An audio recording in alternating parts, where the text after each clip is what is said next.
Bonsoir. Permettez-moi, avant de présenter Omar Ibrahim, de vous présenter succinctement l'Atelier des artistes en exil, dont je suis la directrice et la cofondatrice.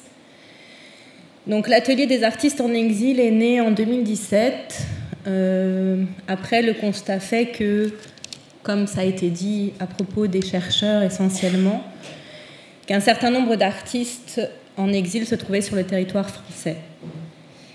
Et l'atelier, donc, s'est donné pour mission de les accompagner, et l'accompagnement est global, c'est-à-dire que, évidemment, c'est un accompagnement artistique dans l'idée qu'ils puissent se restructurer et s'intégrer professionnellement, mais il est également ce qu'on pourrait dire au sens large administratif, donc toute la procédure juridique pour la régularisation sociale, santé, psychologique, linguistique. Nous avons ouvert une classe qui consiste à apprendre le français par l'art, et un site internet qui est un pôle de ressources et sur lequel tous les artistes sont référencés.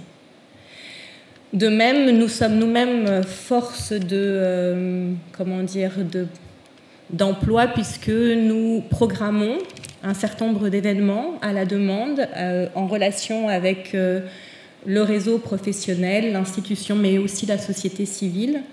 Et nous développons un festival, Vision d'Exil, auquel je vous invite tous, puisqu'il va se dérouler pendant tout le mois de novembre dans différents lieux partenaires à Paris. Vous trouverez, si vous le souhaitez, un certain nombre de programmes. Dans les choses que nous souhaitons développer, et c'est là évidemment où on se rencontre avec le programme Pause, c'est la question de la transmission des savoirs dont les artistes sont dépositaires et des pratiques qui sont très particulières.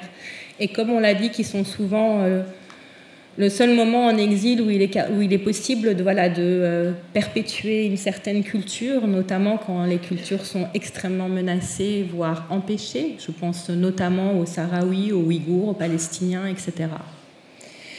Donc la question de la transmission des savoirs et de ce que nous appelons, nous, dans notre jargon, la médiation culturelle est un des axes de développement sur lequel nous souhaitons vraiment insister. À ce titre, nous sommes devenus membres associés de l'ANDEA, l'Association nationale des écoles d'art, justement pour pouvoir essayer de mettre en place, d'un côté évidemment, la reprise ou la poursuite d'études pour un certain nombre d'artistes, mais également l'enseignement. Et donc, je suis très heureuse de vous présenter Omar Ibrahim, qui vient de Syrie, qui est plasticien, peintre, designer et beaucoup d'autres choses encore, que nous avons donc accompagné depuis le début de l'atelier et qui va commencer d'ici très peu de temps à enseigner. Et c'est quelque chose que nous souhaitons évidemment généraliser pour un très grand nombre d'artistes. Merci.